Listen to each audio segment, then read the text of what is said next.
Salut, aujourd'hui on se retrouve pour une toute nouvelle vidéo et dans cette vidéo on va commencer le matin par réparer les clôtures. Restez bien jusqu'à la fin car j'ai une annonce à vous faire, on a acheté un nouveau matériel. Donc là on se retrouve du coup au pré, on va du coup pour commencer le matin réparer un fil. Donc il y a en gros un fil qu'on sait pas, on sait pas comment il s'est cassé, on sait pas si c'est une vache qui a touché ou je ne sais pas quoi. Mais en gros le fil il s'est totalement détendu. Donc de base on a un système, donc on a cette poignée qui est normalement reliée à ce fil et qui du coup normalement permet de retransmettre le courant.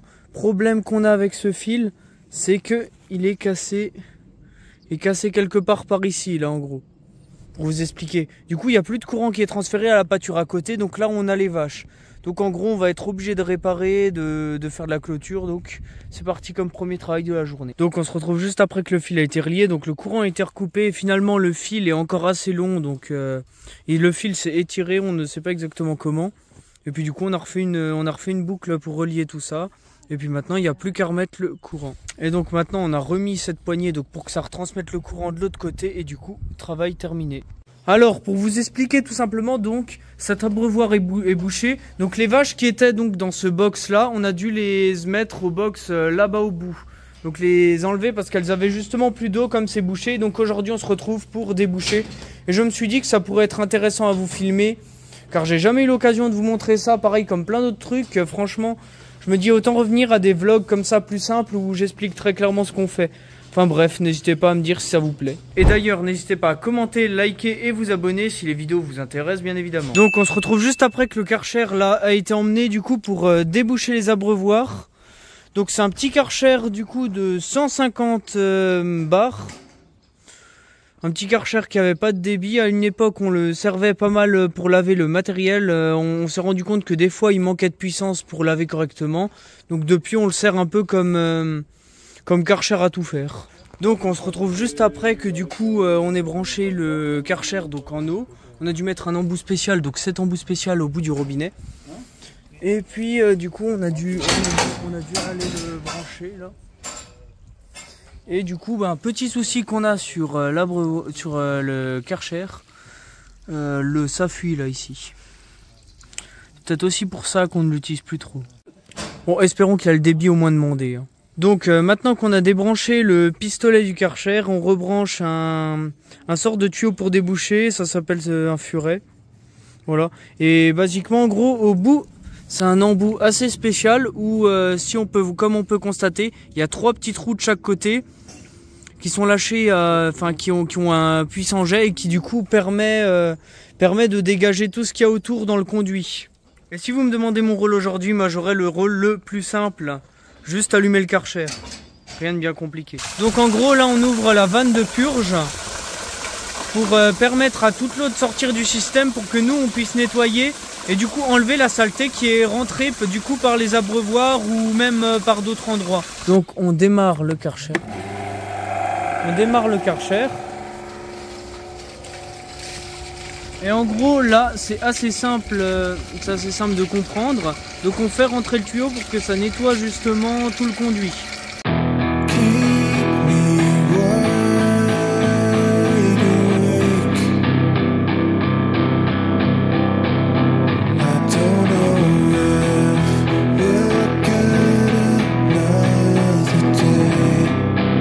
Et là du coup prochaine étape, tirer du coup pour que tout sort. Donc là comme on peut constater pour le moment il n'y a pas trop de saleté qui ressortent. Là on commence à voir que l'eau commence à devenir trouble justement. Donc ça permet aussi du coup de commencer à nettoyer tous les abreuvoirs et tout ça.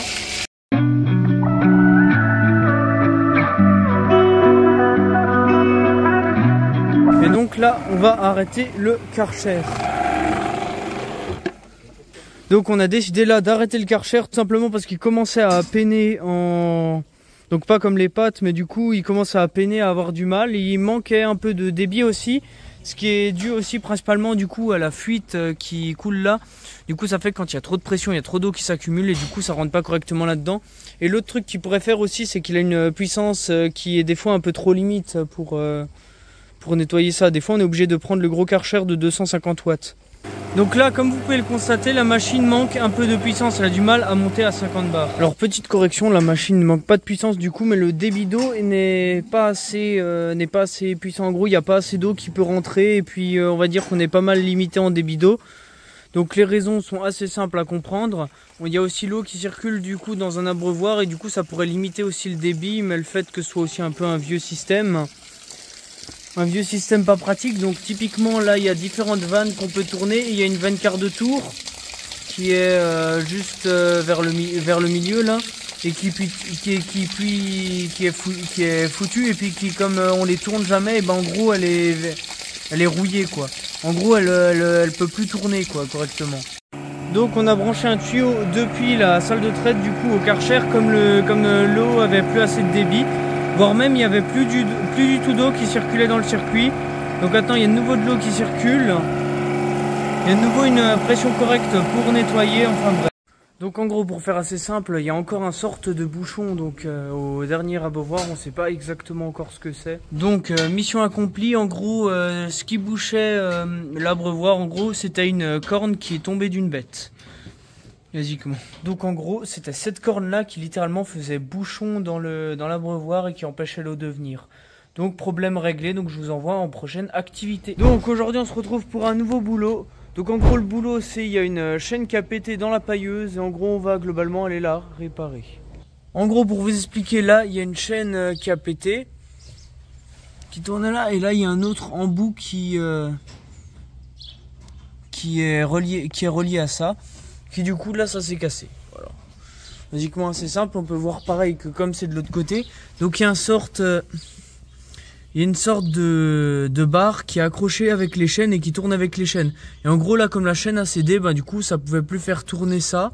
Et du coup le tapis il tournait plus du tout quoi. Donc pour vous expliquer le problème de base, c'est qu'en gros sur le boîtier de commande à l'origine il y avait juste un bouton qui marchait plus. Enfin le bouton en gros il dysfonctionnait, on devait appuyer plusieurs fois dessus pour qu'il marche. C'est ce bouton là. Et on pensait que c'était juste le bouton cassé, au final il se trouve que justement non, la chaîne a pété. Et donc ce que je vous ai pas expliqué, c'est que du coup en attendant que la pailleuse remarche, moi je vais devoir monter là-haut pour pailler à la main. Ça fait des années que j'ai pas eu à faire ça.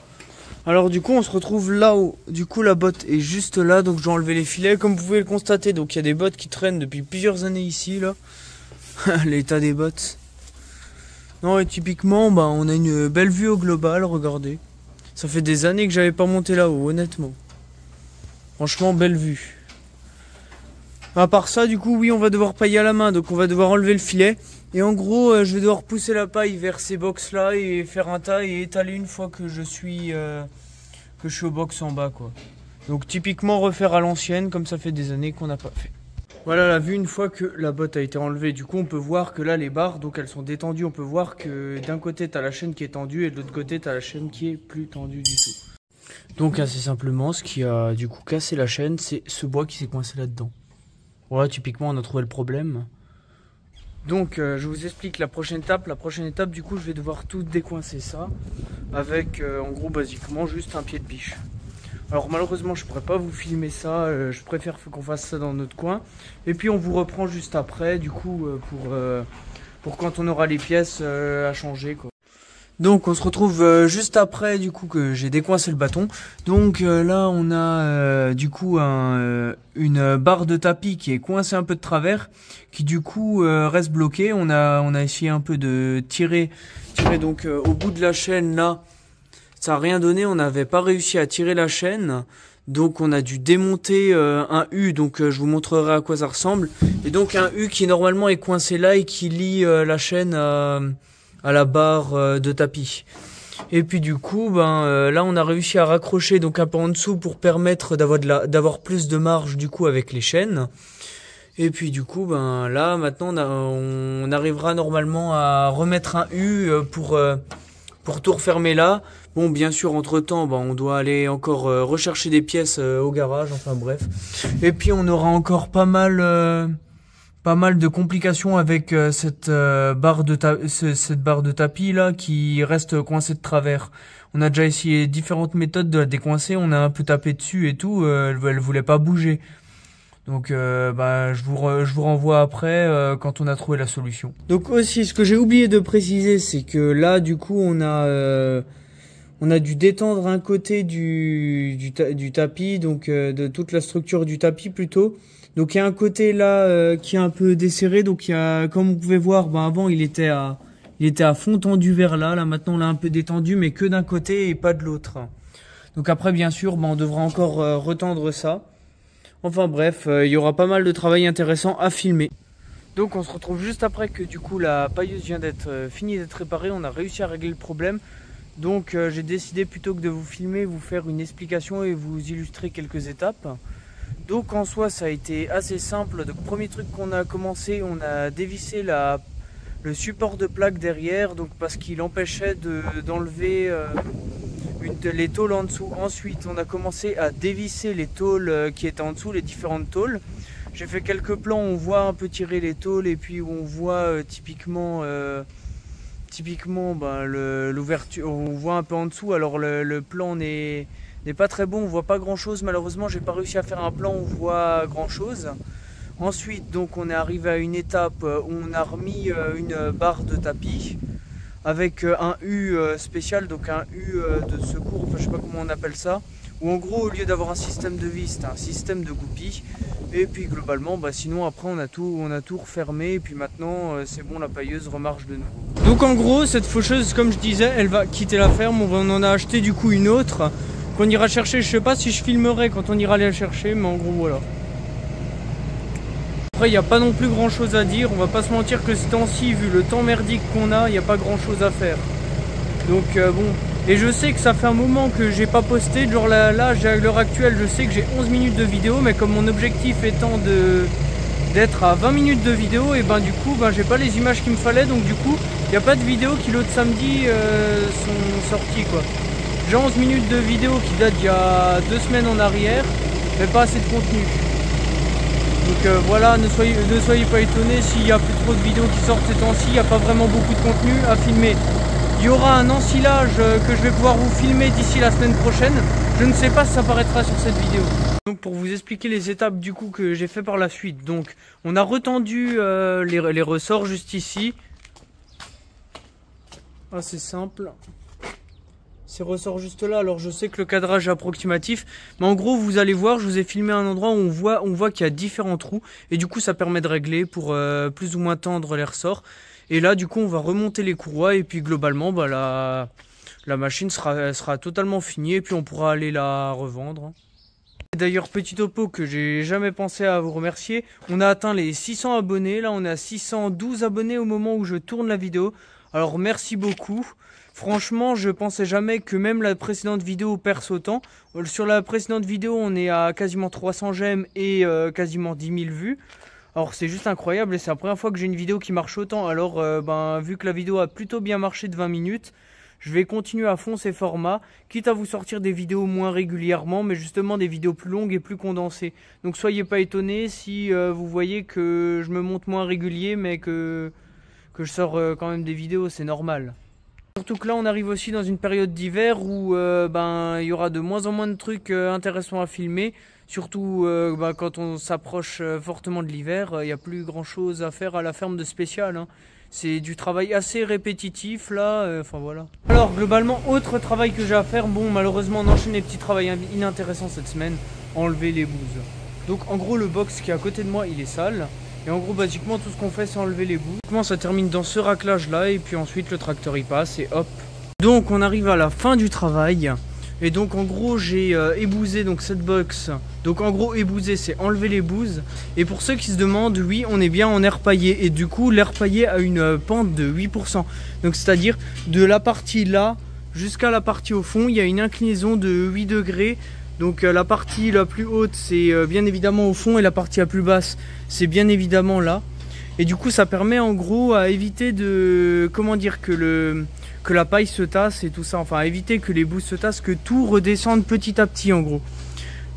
Ça permet d'éviter pas mal et puis c'est pratique. Gros, étape suivante, donc là on a donné des granulés aux veaux, donc j'ai pas eu l'occasion de vous filmer. Donc ce qu'on donne aux veaux c'est des Filico Nutrition, voilà. Malheureusement j'ai pas le nom. Et du coup des TMCE. En gros basiquement c'est juste pour leur apporter des protéines. Et là du coup on va leur donner du foin. Dans l'horizon des mondes oubliés,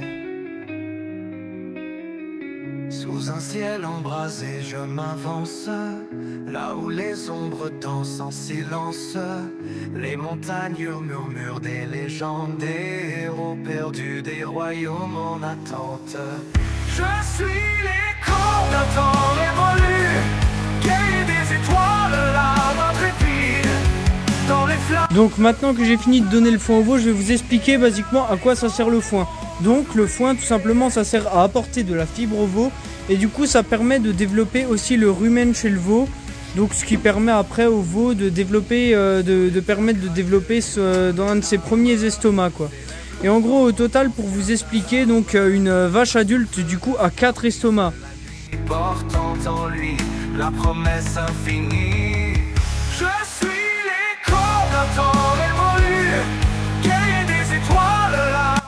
Ensuite on arrive à l'étape raclage à main du coup pour racler la salle de traite. Le travail est maintenant fini pour aujourd'hui et je vous dis à un autre jour. Aujourd'hui on va charger une botte de la pailleuse qui est cassée. En gros on a dans un bâtiment une botte de paille qui a cassé et puis on va la charger dans la pailleuse.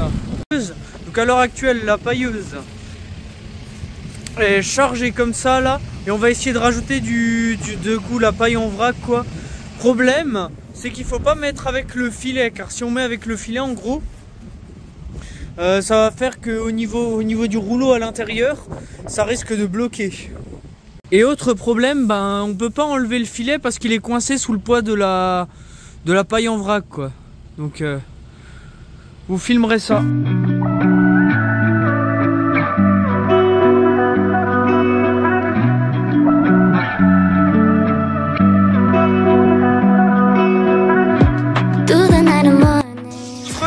Après que du coup on a fini de charger, donc il reste plus qu'à charger à la fourche le reste. Donc le reste en gros c'est trop difficile à choper au codet, donc on va devoir le choper à la fourche. Cet après-midi pour vous expliquer on ira chercher du coup la nouvelle faucheuse. Et du coup là maintenant qu'on avait accroché du coup il y a plusieurs jours en arrière comme je vous avais montré la faucheuse à un tracteur, et les autres pièces qui sont liées à la faucheuse on doit aussi les charger.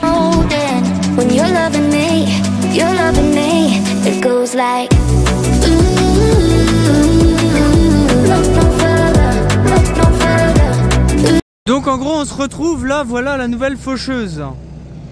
Donc typiquement je vous la présenterai plus en détail à la ferme. Donc voilà la nouvelle faucheuse, elle fait 3,02 mètres.